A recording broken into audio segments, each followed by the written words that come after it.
Federal Reserve explained. So, is the Federal Reserve an innocent bystander, or are they a player in the game? The truth is, they don't just play the game. They own the casino. First, the most important rule of this casino.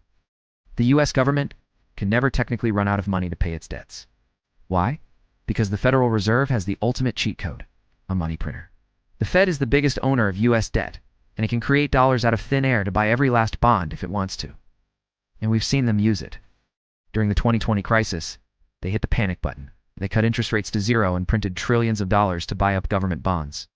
This cash flooded the system, bond prices soared, and the markets were saved. They proved they could backstop everything. But that created a belief, a promise, that the Fed would always be there to catch the market. So for the next 2 years, pension funds in Europe, giant insurance companies in Asia, and central banks around the world loaded up on these bonds, thinking they were the safest asset on earth, protected by the Fed. Then the Fed did the unthinkable. To fight inflation, they didn't just tap the brakes, they slammed them on, initiating the fastest series of interest rate hikes in modern history. They stood by as the bond market, the very one they had inflated, began to violently implode.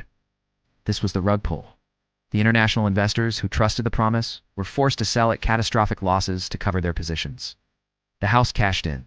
And now, you need to watch what's happening, because they are setting up the final trap. The narrative in the news is all about when the Fed will finally cut rates again, maybe as soon as next month. And just like before, investors are rushing back into US bonds to front-run the decision, thinking they'll make a fortune when rates are cut and bond prices soar. But they're missing the real reason for the cut. The Fed isn't cutting rates because the economy is healthy.